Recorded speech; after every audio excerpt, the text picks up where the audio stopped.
My name is Salima Rawji. I am a Toronto Foundation Director and the Chair of the Social Impact Investment Committee at Toronto Foundation. And I'm joined by my fellow board member and Social Impact Investment Committee member, Ava-Dayna Sefa. We are your hosts for today's session and are so excited to be here having the conversation today. Thank you for joining us. Whether you're an individual interested in philanthropy, a community foundation, a fund holder, someone working in the foundation world, or the wider sector, we all know that impact grants and donations can have in driving change. The event is about exploring the evolving responsible investing and social finance landscape as a key financial approach to driving impact that goes beyond granting. We'll start today with our land acknowledgement, and I'll just say, as someone who was born in Canada, of parents who were born in East Africa, of whose parents were born in India, we are guests on these lands, and we acknowledge that we are on the traditional territories of the Huron-Wendat, the Anishinaabeg Nation, the Haudenosaunee Confederacy, and the Mississaugas of the Credit First Nation. Today, the meeting place of Toronto is still the home to many Indigenous peoples from across Turtle Island. We are grateful to be in this place and to have the opportunity to work, live, connect, and learn with so many of you today. The Toronto Foundation has been on a journey of learning and change grounded in equity. And while this has led to an evolution of our research, our granting, our learning programs, it has also resulted in significant changes to our investment strategy overall as a way to extend our impact. Probably the most meaningful decision we've made is when we recruited Rock Creek as our outsourced Chief Investment Officer, or OCIO, and adopted a central socially responsible investment strategy for all of our main pool investments. This was after we had piloted a social impact investment fund to get us started. We have continued to learn about responsible investing and social finance. We've been exploring this topic through an annual event in our fund holder learning program. But this year, we decided to bring this conversation to a wider audience.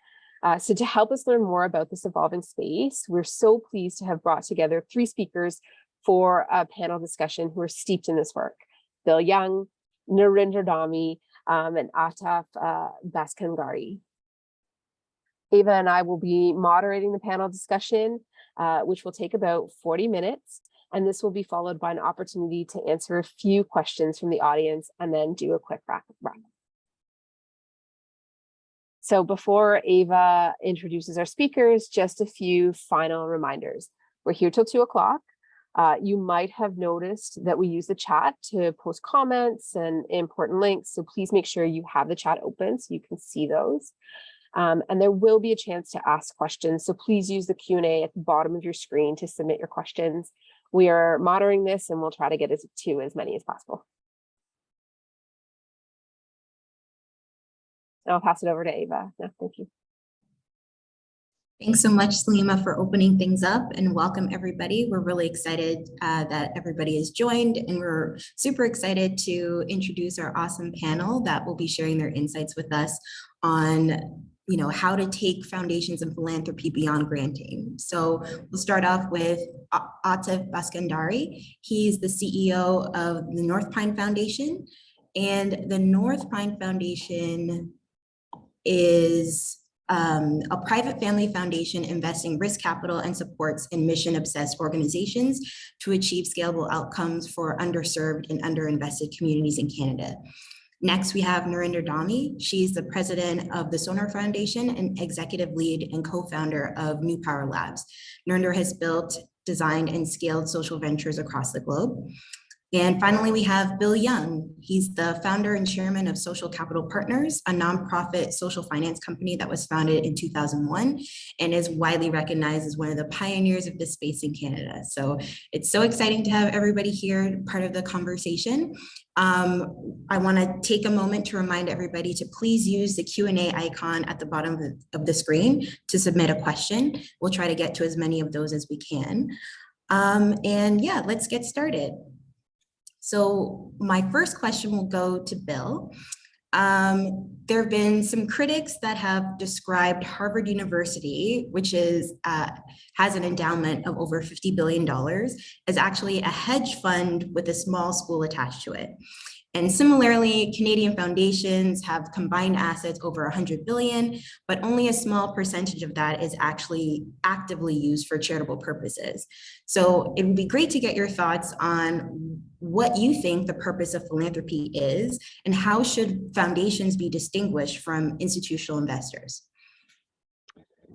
Great. Well, thanks for both the opportunity to speak and yeah, that question. I sort of love that question. I love the shot at Harvard, but what changed my whole the eureka moment for me from a foundation's standpoint was actually sort of a learning from the Heron Foundation, and their board in the late 90s asked themselves this question.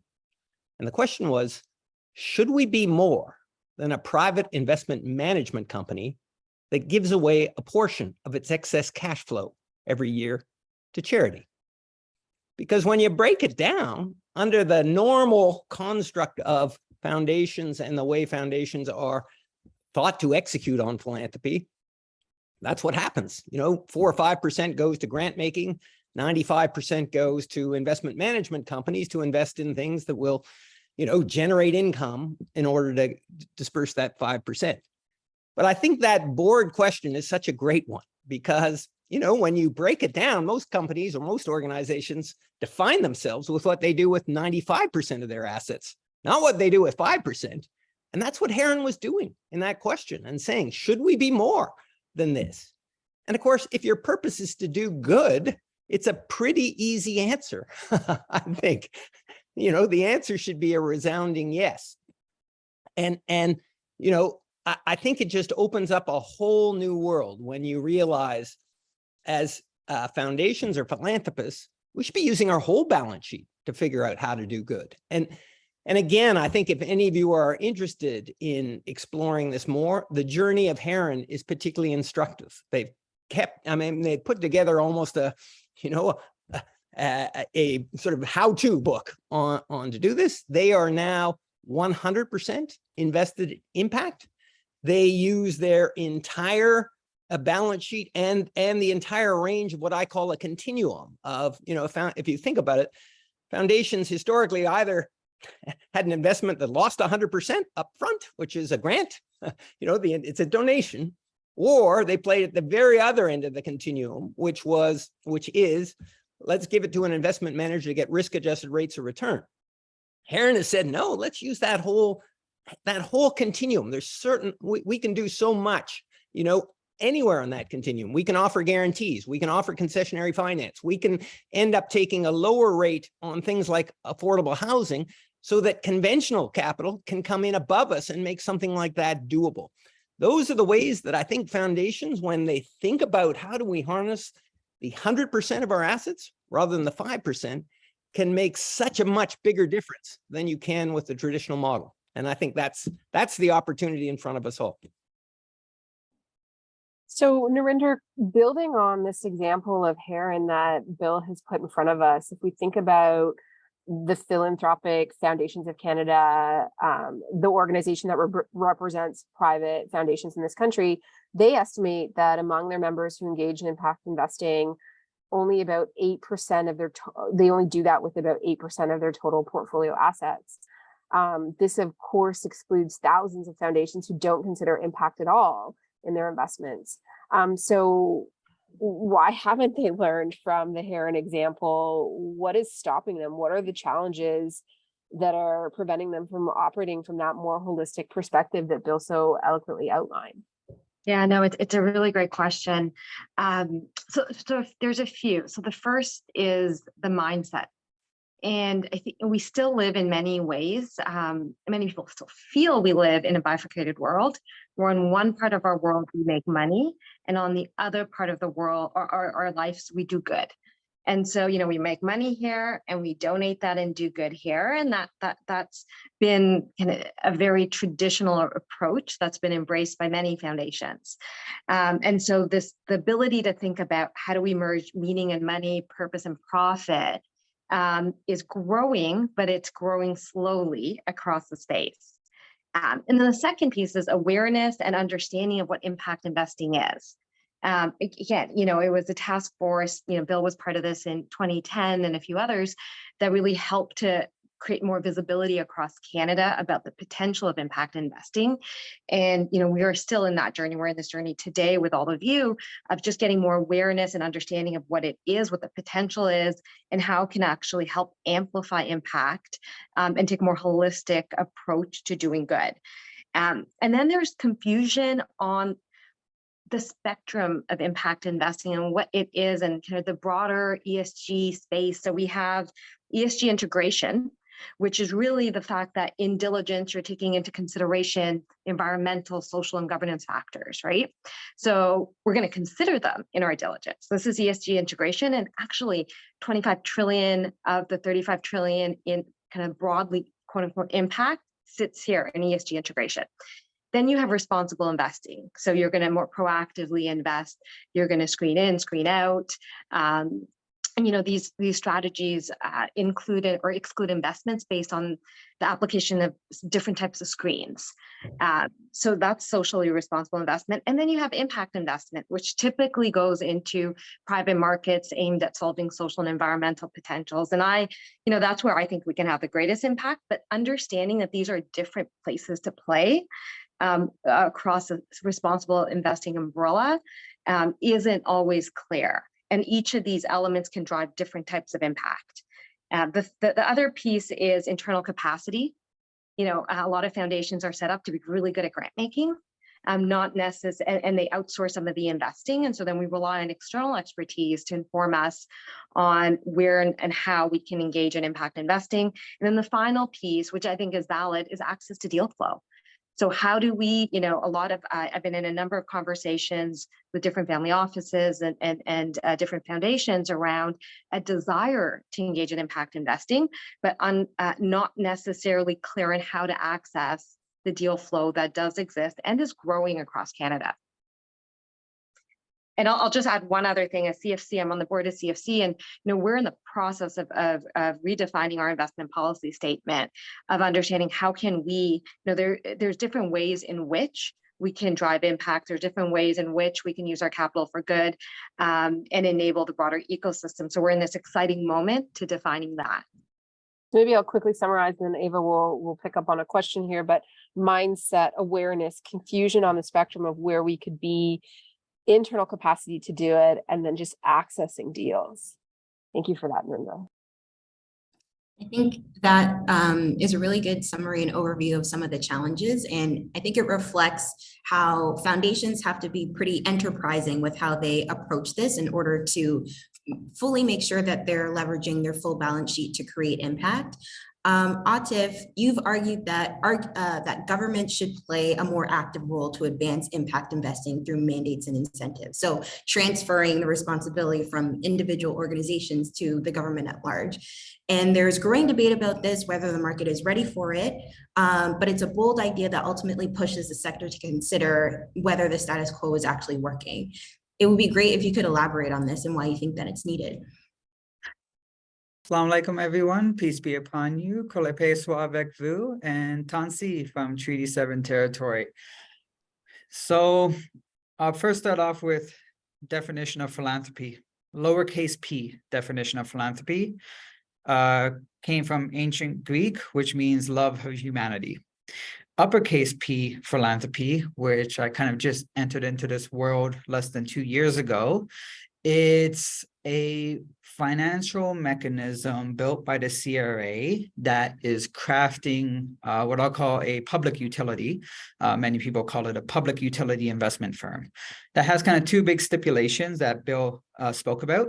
One big stipulation is that you have to donate 5% of your capital to charity each year. And the other big regulation is you cannot extract the wealth that is gained from the investments within the foundation outside of it for private gain. That being said, some people can use it for private gain through ancillary purposes. I met with someone from the Google Foundation last week, and they kind of mentioned that their foundation just tends to operate where Google happens to have trouble as a company. So they have a foundation that will go into spaces that will all of a sudden start operating where the company happens to get into some trouble. Which kind of brought to mind, I was like, oh, does that mean that we have to just start creating trouble and then we get attention from the foundation? But on the government side, I'll kind of give you a little story about this, which is one of the things that we've done in Northpine is funding a supportive housing program for women exiting prison in Nova Scotia. So this program has proven that instead of the $80,000 to $150,000 that we spend in Canada to incarcerate someone per person per year, for a cost of about $30,000, they can get a better outcome for that human being, for the community, and for public safety. That being said, when they went to go speak to the Department of Corrections, the Department of Corrections actually doesn't have a mechanism to reduce the number of people going into prison, that $80,000 to $150,000. They can build more prisons and bigger prisons, but they can't actually divert that funding into better outcomes for the people who could be going into prison. So incidentally, they actually had to change the metric and say, okay, this isn't about recidivism. This is actually about the reducing homelessness, because of course we talk about the prison to homelessness back to prison pipeline. And when they did that, the Department of Community Services came along and said, that's the metric that we focus on. We will come in and give permanent core funding to this program, which is wonderful. But when we talk about the role of government in this whole idea of impact, government is currently the outcomes payer for lots of this stuff. There is a lot of money that is flowing into this. So when we talk about a rights-based approach and being accountable to the outcomes of this human being, i.e. being accountable to this human that is being incarcerated to get them better outcomes, what's the role of government in that? What's the role of them shifting the direction of that $80,000 to $150,000 that actually enables better outcomes for that human being? And then we can probably talk about government's positioning in impact investing, because most of the work we do in Northpine are related to social outcomes. Social outcomes, in many cases, is a responsibility of broader society and communities and how we are responsible for one another. And if government is the articulation of broader society and managing that public expenditure, how is it that we enable that public expenditure to actually be delivering on better impact for these community mandates? And so when I kind of say, what's the role of government in enabling more impact investing? One piece of it is to say, sure, they can say philanthropy, public utility, what are you doing on impact investing? And then I think philanthropy, and more importantly, the organizations that are accountable to the outcomes of these human beings can go back to government and say, yeah, we would love to. How can we work together on figuring out how we can create a good system that enables capital to flow into better social outcomes for our community? Thanks so much for that, Aatif. I think it perfectly encapsulates how divided the relationship is between government and social organizations and how greater engagement and integration can actually get us to where we need to go.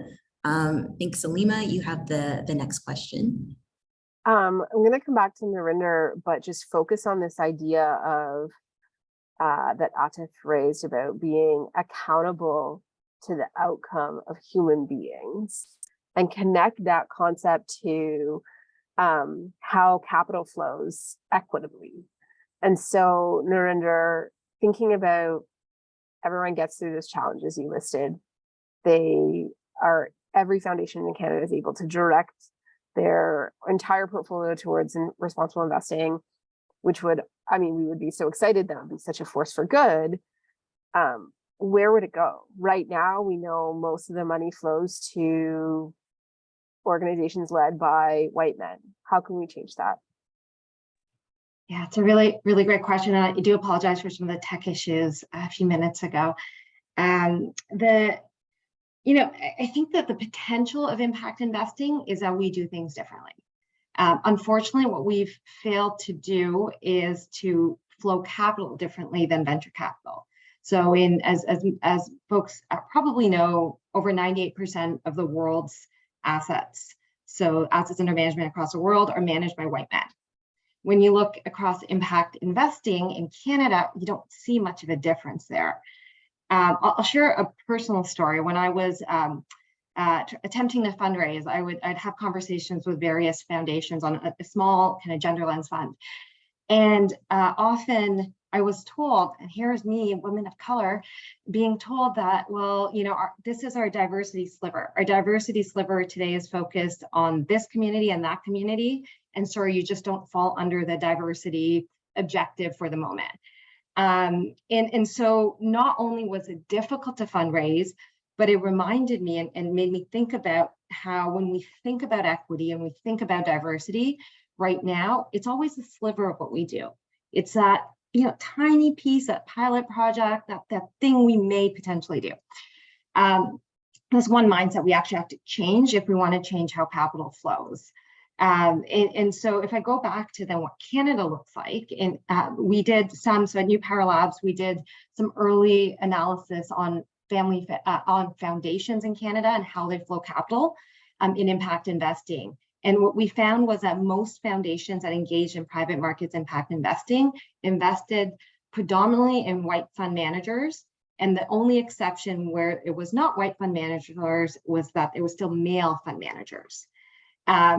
So bias exists, who we trust is we haven't really changed how we trust who we view as a good investment, a good bet, both at investing in funds and doing direct deals. I think there's still not, I think our opportunity to understand how power is situated, and that has levels with gender, that has levels with ethnicity, with ability, sexual orientation, all of these mix in to a situation where if we truly want to change how we flow capital, we need to think through the power structures and who we're entrusting to flow that capital. So back to in Canada, we have this amazing opportunity coming out from the federal government, where over $700 million will be invested within the sector, which will be then matched by the organizations receiving this capital to flow it out. Now, there is not a huge amount of pipeline in funds that are led by diverse fund managers. I can say Raven, and I think many of you folks know Raven, amazing fund, Indigenous led. There's BKR, and they invest in Indigenous businesses. And then you have BKR managed by Isaac and Lees, and Lees is the first Black fund manager in Canada, which is amazing, but also why did it take us this long to have the first Black fund manager in Canada? And they invest in Black companies. Now, both organizations are doing phenomenal work, but we have too few opportunities. And I think part of that goes to how do we invest as foundations? Do we invest in first-time fund managers? And often, if we're trying to find the investments that are more traditional, more comfortable, fund managers that have multiple funds, you're not actually going to see the diversity in that leadership. So if we want to change the diversity of leadership in funds, we need to think through what our ability is to invest in first-time fund managers, in women and people of color and other diverse communities. So unfortunately, we've mirrored the venture capital space within impact investing, but this is where through intentionality, through redefining what risk looks like, we can actually start to shift capital to communities who are diverse. So I truly believe we're going to be more effective in solving social and environmental challenges if we're putting our trust And we're enabling those who are experiencing those challenges in different ways to build those solutions. Narinder, thank you for that. And I guess like what's flowing through my mind is like, as you're talking about these problems, it's not just about impact investing, it's just about global capital. And so, you know, the idea that it's solved in impact first, I don't know if that's a fallacy. Like it almost is something that just needs to happen from an equity perspective. I don't know if you have a perspective on that little add-on. I think absolutely. Whether you look at philanthropic capital, impact investing capital, venture capital, traditional bank financing, it is predominantly the same communities that are excluded from that. I think a lot about the power of Canada. And for me, the power of Canada comes from our strength in diversity. But I also feel like we're failing in unlocking that strength because, again, whether it's philanthropic capital, venture capital, impact capital, we're actually not enabling diverse communities to be able to build in Canada. So whether that's through gender diversity, ethnicity diversity, citizenship status, sexual orientation, ability, this is a huge amount of potential talent, economic opportunity that we're just sitting on because we don't trust and we view risk differently of people who don't look like us. There's just really one just a good small analogy I wanted, or a little story I wanted to share. There's a social psychologist, Dr. Dolly Chung. She talks about that we often hold a binary view. We're good people or we're bad people.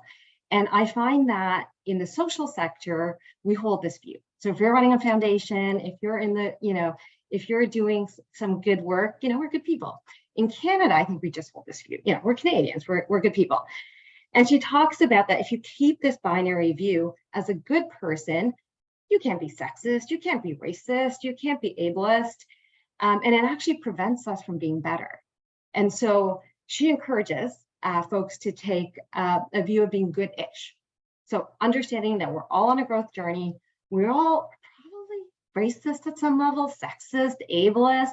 I'm an electrical engineer. I like to hire only electrical engineers. I'm working on it. But we all have our biases. And so until we shift how we're approaching this in our mindset, and if as a sector, in the social sector, as foundation leaders, we can just embrace being good-ish, we can start to recognize the opportunities to improve and do better. And thank you so much for that, Dr. Ava. Yeah, I think that was a really great reflection on some of the difficulties that we're facing in the sector. And it's not only important to address it from enabling different communities to have access to capital, but it also unlocks what different types of solutions will actually bring to bear when that happens. So being able to reimagine what different futures are possible with everybody being able to contribute equally and effectively. So I think that's definitely something for us to keep in mind. I want to ask Bill a little switch up a bit about ESG. We touched on it a little bit. Part of the general spectrum of how capital can flow, how capital is used within different markets. And foundations are increasingly applying an ESG to their investments where they consider the environmental, social, governance factors of businesses and funds that they invest in addition to traditional financial metrics. But the S component of that equation has been noticeably absent. And I wanted to get your opinion on why you think that is. And shouldn't it be the case that if foundations are concerned about the health and well-being of society broadly, that ESG, that the S component of ESG should feature more prominently in how they invest? Well, I think Narinder just made a very good case for how we should be thinking about S differently. But I think the reasons, behind some of it is I think the E lends itself to measurement more easily. It's kind of easier to know how many carbon tons were saved or, that kind of thing. Then the S can sometimes be fuzzier in terms of, and that's a whole nother discussion around measurement and impact measurement. I think part of it is product too. I mean, often when you're investing in E, you're investing in the company is a renewable power company. You know the product is actually what you're trying to do, whereas the S can be a byproduct in the sense of who's your leadership? How are you paying people? Those types of things are what are your human resources policies, etc. And that's a bit more, amorphous, or it's more a byproduct. I think the reason I'd like to talk about more is I think it's more incumbent on those of us who are practitioners in this to present, sort of S value propositions. And I'll just talk a little bit about what we're doing at Social Capital Partners now, where we're trying to, we're all in on employee ownership as a much better way for our economy to be run, frankly, and the fruits of the economy to be shared, and trying to link institutional capital to that. And we're doing it in the US because the US has had for the last 40 years very powerful incentives, tax incentives, to create 100% employee-owned businesses. There's now 6,500 of these businesses in the US that are 100% employee-owned. They've been around long enough that the academics have been able to study them. And they're not only powerful, in terms of what, we're talking about here, in terms of creating pathways to wealth for people who would have no other pathways to wealth, they're better for our economy. These companies, the academics study them, they grow faster, they're more profitable. That means they're good for the GDP. They default less, better for investors, stay in their communities longer, better for local communities, and they lay off fewer people in pandemics and recessions, better for the government in terms of when those, emergencies happen. And yet when there's a whole bunch of reasons, it's too long an explanation for this, but we thought no institutional capital has ever been connected to this. No pension fund has ever financed one of these. And they're the stewards of the wealth of the 99%. They say they want to do ESG. This should be perfect for them in terms of the S. So we thought, let's try and connect those dots. And again, a longer story, but we ended up connecting those dots where HOOP, the Healthcare Workers of Ontario Pension Plan, financed the sale of Taylor Guitars, the largest acoustic guitar maker in the world that's located in the US, to its 1,400 employees, 800 of whom are Mexicans because they have a manufacturing plant in Mexico. First time Mexicans have ever been included in one of these employee ownership transactions, and the first time that a pension fund has ever financed one of those. Well, we should be able to do that on a much larger scale because that is a meaningful S. The beauty of it too is it's measurable because part of the regulations insist that a formal valuation be done every year on these employee-owned companies so that the share value is clear in terms of what has accrued to the employees. And the other thing is employees don't pay for it. I won't get into the financing of it, but there's nothing but upside. But the point is, as the numbers show, this is a way better way for our economy to be run and owned. And so we as practitioners have to put those kind of opportunities in front of, institutional finance foundations, et cetera. But they need to step up and not use S as a tick box when they do something that's and think they're done. I mean, if I, had more time for a rant, I think the way institutional capital has invested has contributed a lot to wealth inequality and climate change. That's a whole nother subject, but this can't be a tick box, and that's a bit of a danger too. End of rant. Well, I want to keep the rant going just a little bit. I think we're all loving the classic Bill Young energy in that response. And the follow-up I have is about the transaction on Taylor Guitars. How, based on what you've just shared with us, it's pretty unprecedented to have an institutional investor like Hoop come to the table. What were some of the challenges faced to get them to the table, and how was that overcome at the end of the day? Well, funnily enough, in terms of the story of how it came about, was we'd been doing this research. We'd been trying to find, I mean, our eureka moment was almost everything thought about from an inequality standpoint is focused on the income side. It's meaningful jobs, fixed minimum wage laws, universal basic income, all of which we'd be in favor of. But the trouble with income is first time an unexpected event comes into the lives of someone who's the beneficiary of one of these income solutions, kind of like a global pandemic, for instance, the rug gets pulled out from under them. And yes, we're lucky enough to live in a country that has income supports and helps with transitions. But when those disappear, those people start back at square one, where those of us with assets, almost all of us are better off today than we were when the pandemic started. So we said, where's the best place in the world that we can find a way to build pathways to wealth? Let's focus on the wealth side, not the, we came across this legislation in the US, said, wow, and our research showed no institutional capital had done this. And just as we were putting all that together, Hoop actually knocked on our door and said, interesting enough, apropos of this conversation, we're trying to figure out this ESG stuff. And, you know something about impact investing. Do you have any ideas? We said, yeah, we got one. And I think their first reaction was, don't you know markets are efficient? You know, if this was a real opportunity, someone would have connected these dots before. But tell you what, here's our minimum check size. Here's what kind of EBITDA we need to see from any company we've financed. Here's what our minimum interest rate would be, because this is lending, and here's how much of the seller note we need behind us, because part of the financing comes from the existing business owner. See if you can find us anything. And we found them something that met all their criteria. And it meant it had to meet their risk-adjusted criteria. There's no concessionary finance in this whatsoever. That's the interesting thing about it too.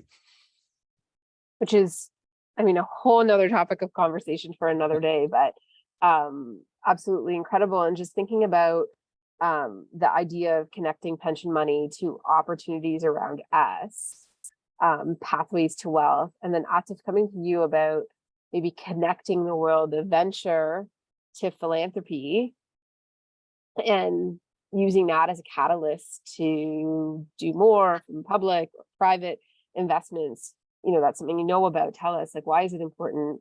What does it look like today? What would you love to see it look like in the future? Or what are the possibilities for the future?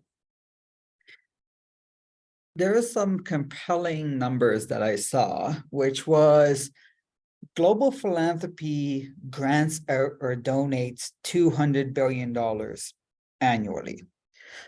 OECD countries, they spend $10 trillion on public services and social systems such as education, healthcare, etc.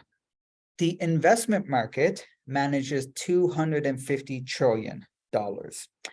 So here you have global philanthropy on the granting, donating side at 200 billion, and then you have the rest of the world operating at 250 trillion. So within Northpine, we're like, well, what is it that we can really do? Are we actually going to make any systems change? I don't know, maybe not. But what if we could be catalytic to kind of shift some of these systems in such a way?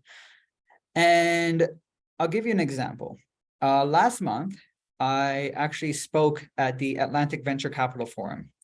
2 days ago, I spoke at the Banff Venture Capital Forum. So I am speaking in front of a room of a couple hundred red-blooded venture capitalists. There's an interesting thing to note about venture capital. Venture capital is investing today in what society will look like 10 years from now.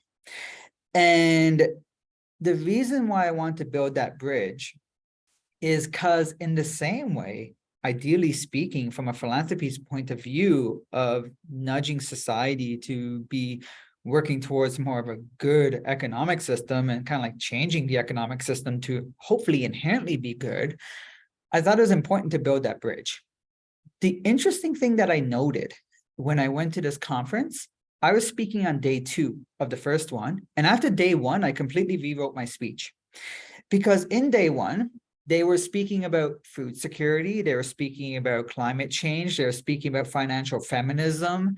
They were speaking about education systems.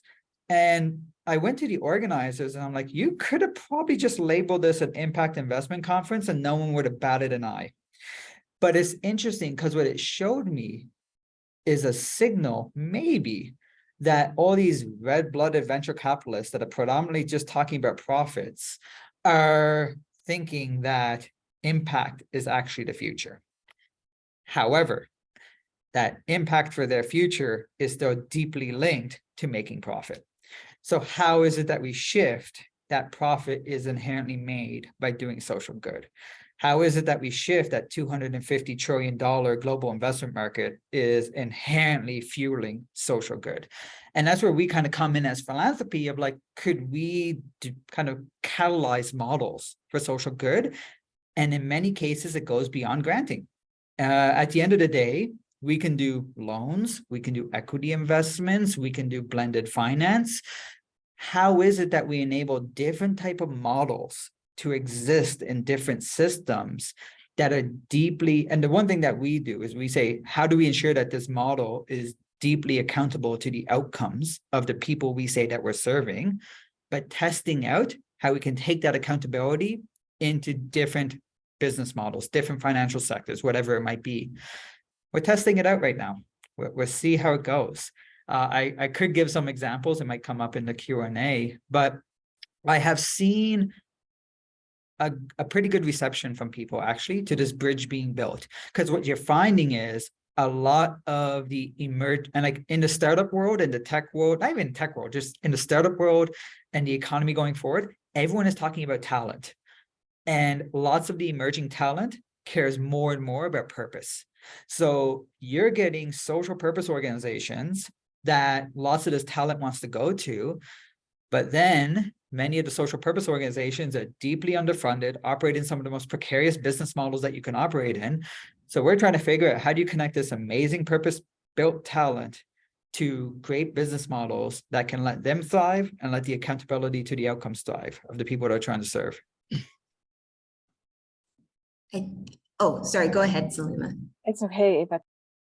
Oh, I was just gonna quickly ask a follow-up question. And I feel like this comes up a lot on the philanthropy end of the investment spectrum, more than the traditional finance side. But as these sort of ends begin to converge more and more and more through these conversations, there's an increasing skepticism from individuals who are looking at VC firms, PE firms, scratching their chins and saying, are these people really about what they claim? And Aatif, you sounded very excited about the insights that you heard at the conferences that you attended that are mainly targeted towards the VC world. What did you hear that made you feel differently about their approaches and make you feel hopeful and excited that real change can actually take place? I think from the VCs, and I'm going to talk about early stage VCs. So early stage VCs, funnily enough, actually talk less about money and more about people and vision of what is it that people are trying to build. And then they're also understanding the shifts in society of what is it that society needs. And I think on the early stage, you might find some VCs that are growing their engagement on like, okay, social equity and inclusion is a critical social shift that's happening right now. So they're inherently think it would be competitive to invest in companies that take that seriously. I mean, they say that, how much they actually do it is a different thing. So that's why one of the things that the conversations I'm having with them is lots of them are looking for mission-aligned investors. And I say in the VC world, while they're talking about impact, they understand investment, but they don't really understand impact. In the philanthropy world, they're all about understanding impact, but they don't understand venture investing. So how is it that you build that bridge where when I'm talking to a VC that's focused on food systems, I'm like, oh, did you know that there's like dozens of foundations that are working on food systems that have knowledge and networks on how food systems work in Canada? Have you ever spoken to them, to work with them on what it is that they're doing? And that could be a really amazing mission-aligned investor to have in your fund. And in the same way, the Philanthropy Foundation can be more than just investing money purely for financial gain, but having the investment side actually connected into the spaces that they have knowledge and networks and systems that they're trying to change. So how is it that you make the Philanthropy Foundation a smarter investment firm, essentially? Because the smartest investment firm invests in spaces that it has knowledge and networks built in. It's so interesting, right? Because if you think about traditional business, you think about traditional investing, there's no hesitation about the fact that you would bring partnerships on in places that you lack, that you would find, you know, you're entering a new market or you're entering a new business line, that you would learn from the best, that you would partner with them and that you'd grow yourself. And then here, that idea of bridge building to do the same with those outside of a traditional space, I guess, is what we're talking about, the bridge building. But when you reframe it from a traditional perspective, there should be no reason not to do it. Good. Thank you so much for your insights. I'll hand it back to Ava. I think the last of our sort of planned co-moderator questions goes out to everybody. So traditional philanthropy commonly views traditional investments as the main approach to generate income for grant making. I think the hope for this conversation is to expand that view so that foundations' assets can be used as an effective lever to create that change. Going back to what Bill was saying, being able to use the entire balance sheet. So I'm curious if everybody is able to share an example in the work that you see day to day where you've seen that done well. How can your investments complement or even enhance your mission-related activities?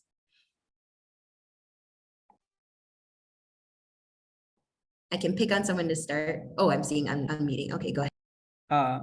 I can, oh, so I go for it, Bill.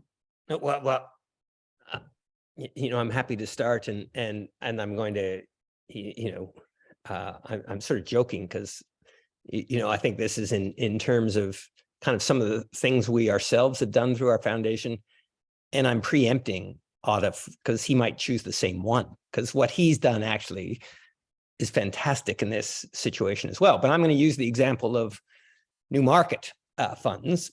You know, it's a company that was formed, oh, maybe about 7 or 8 years ago, all about saying we need, you know, we need to figure out a way to get a fund started that can attract institutional capital that will invest in affordable housing. Trouble is, there's not many institutions doing that. It takes a long time to get up to a level of size that can pay for itself, because you pay for it with a management fee on the investment. If you're raising, you need to raise $50 or $100 million before the management fee can cover kind of the expenses of the kind of quality of people you need to. So it's very hard for a purpose-built fund that's driven by impact. It's easier for other funds that, you know, are already established to try and add an impact focus than it is for these new purpose-built ones to start. And again, in terms of harnessing the balance sheet, in terms of doing this, been multiple ways. For instance, my foundation has been able to play a role and then in some ways hand off to a bigger foundation like Northpine to continue to help with an organization like that. We need affordable housing. So, and other foundations play the role. So to do this, there were multiple ways that my foundation has participated. And I use this example just to show you can use the whole sort of continuum of options to help with what's required. So 5 foundations actually provided a significant interest-free loan to which mine was one of them, in order to give New Market the runway to actually have a few years to raise money. So they knew that and that was subordinate to anything else they had. They knew that could be extended, etc. So they could hire people, they could do things, they could. This particular fund, this first fund they did was it's called post-construction financing, where it's most of the risk is gone, the development risk is gone. So it was targeting a 5 or 6 or 7% return to investors. That's the risk-adjusted rate of return, because there wasn't that much risk in it. It raised 25 million in its first. I was an investor in that through my foundation. So my foundation invested, expects a risk-adjusted rate of return, and is getting it in terms of that. But from that, the learnings they had from it is they said, no, we should be in the development space, because we're only doing this post. And as a nonprofit, there's a lot of developers that aren't caring about this the way we do. That's going to be very risky. We need some money to figure out whether this is viable and do a business plan. So my foundation and others donated to try and figure out from a feasibility standpoint whether that was doable. As a result, New Commons development was started, a nonprofit development company that you know, is now doing and partnering on the development side, and actually then can transfer to the, you know, other side in terms of once it's ready for post-construction, where it's targeted very specifically on how much affordable housing and which people, you know, in terms of income levels, it wants to be able to take advantage of this. But the point is, foundations can play along that continuum in terms of what that organization needs. You had to use that whole continuum. If you only use the two ends, you wouldn't be doing these things.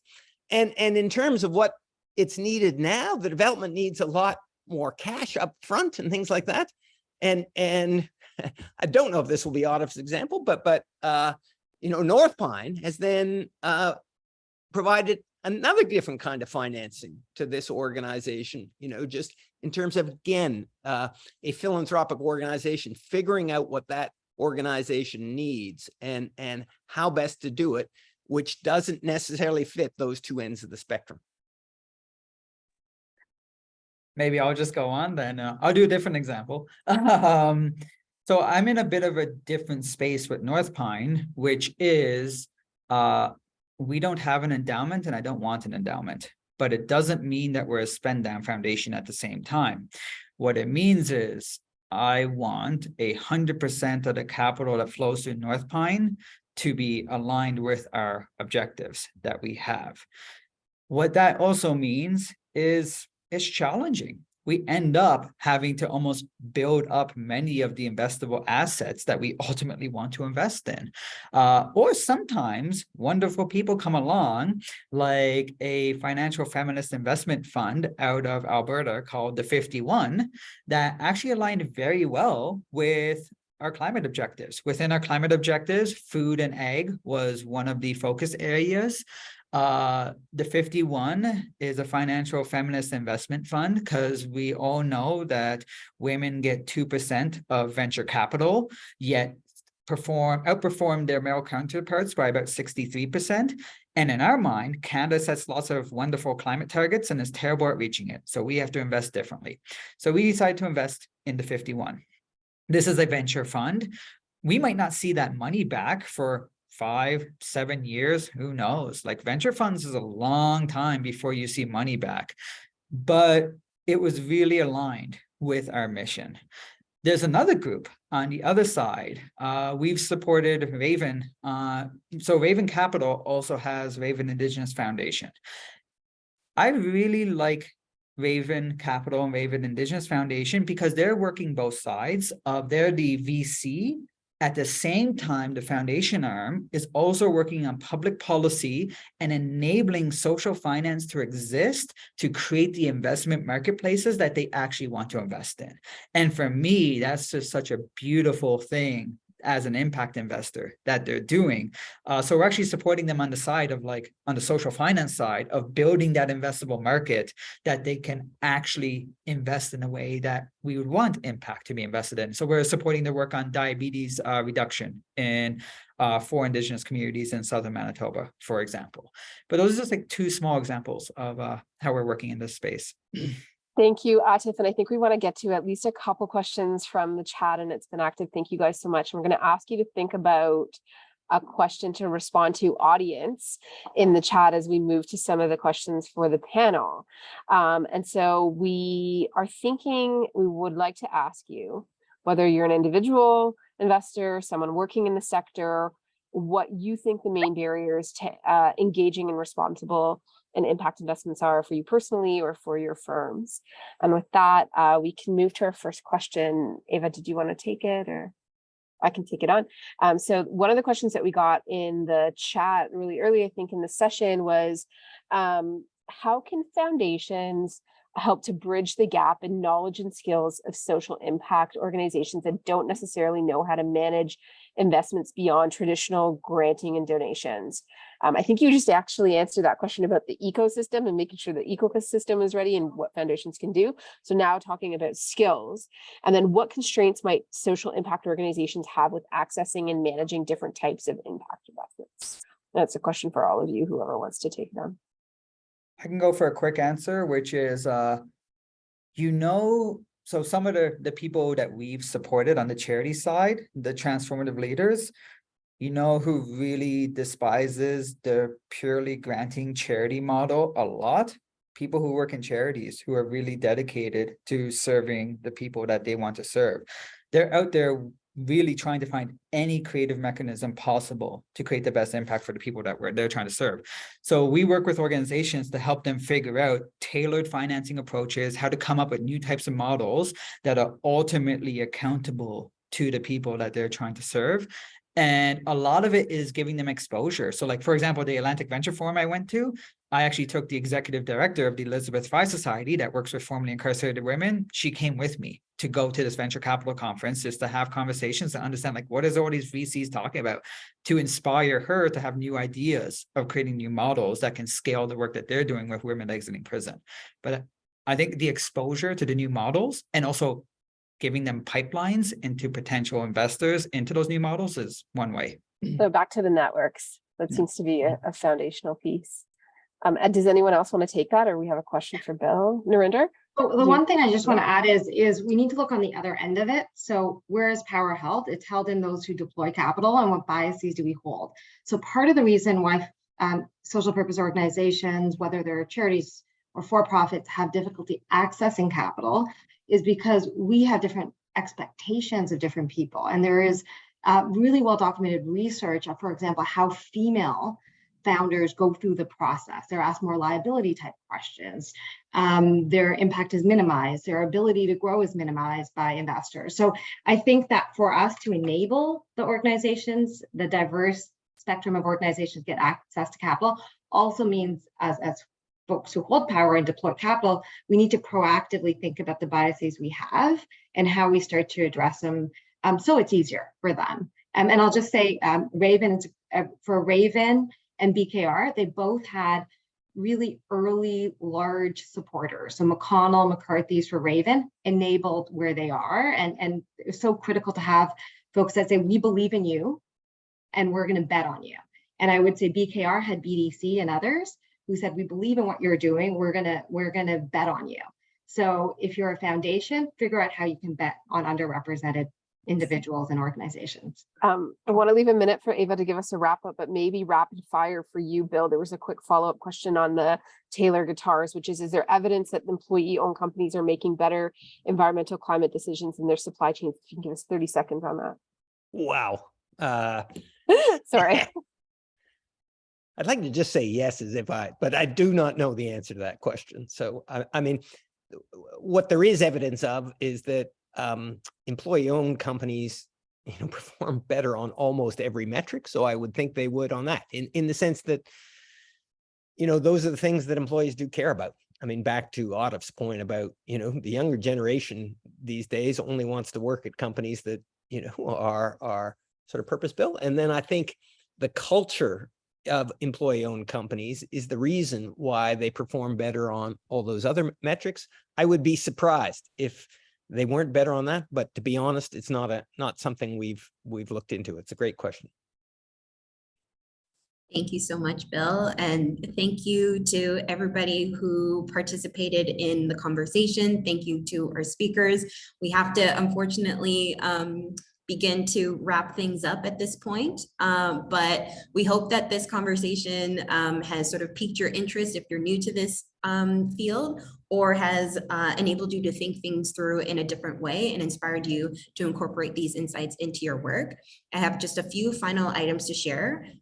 First, please consider registering for Toronto Foundation's in-person Social Capital Report launch event on November 22nd. The registration link is going to be posted in the chat. It stands to be a really exciting opportunity for Toronto Foundation to share really compelling research. So we hope you can join us. We've just posted a link to a feedback survey, or that should be forthcoming. Please take a few moments after the event is over to share your insights on what you thought. It'd be really great, and it helps the team sort of think about what's next for different events in the future. Thank you to everybody for coming. Again, thank you to Aatif, Bill, Narinder, and my co-host Salima. We're really excited to bring you this conversation today. Thank you to the wonderful Toronto Foundation team led by Sarah and Mohammed for putting this whole entire event together. They were all working behind the scenes to make sure everything ran seamlessly. So thank you so much. There's a lot for us to learn, and we're really excited for us to be connecting together to do that. So have a great afternoon, everybody, and thank you again.